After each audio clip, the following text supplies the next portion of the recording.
Allez, aujourd'hui on va faire un petit peu de spine twist avec une option numéro 3 qui est celle du bâton.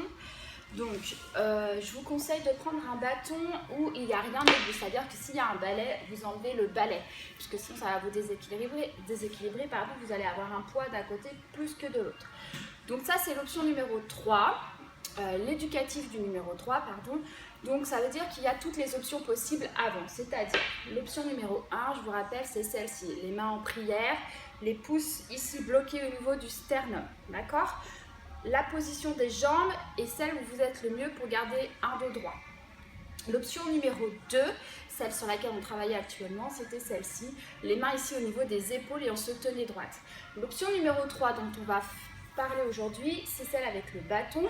Donc, dans cette position, pour pouvoir avoir les mains en fait à terme vraiment à l'horizontale et sans maintien du bâton. Donc je vous laisse vous prendre l'option que vous désirez, celle qui vous convient le mieux, en pensant bien toujours à garder un dos droit. C'est-à-dire que plus vous allez écarter, plus vous allez avoir tendance à basculer en avant.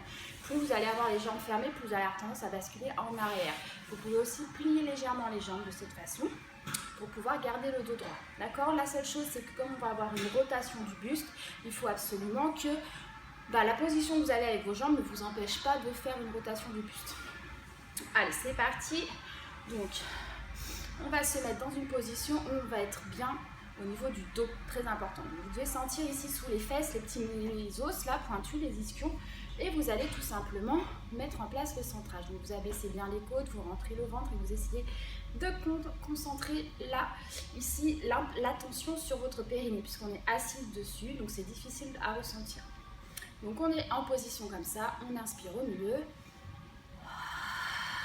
Et on expire en allant chercher le plus possible sur le côté.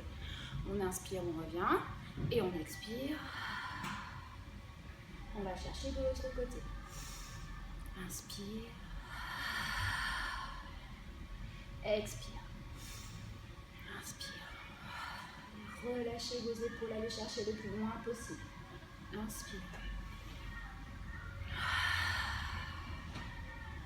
Reviens. Sentez votre colonne vertébrale comme si on l'essorait, comme si on prenait un bout, chacun un bout, et on essore en allant chercher à vraiment aller au maximum en gardant le dos droit. Toujours, pensez à votre tête également qui fait partie de votre colonne vertébrale, gardez-la bien droite.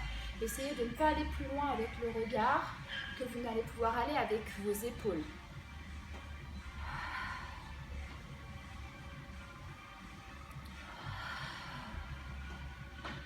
Sentez cette rotation qui se fait ici au niveau de votre colonne vertébrale.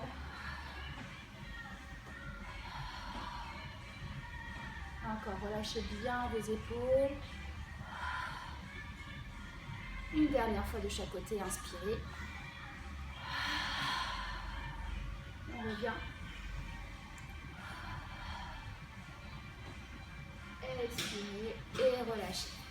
On enlève le bâton et vous pouvez relâcher légèrement votre dos de cette façon. Pensez à bien souffler, à bien respirer.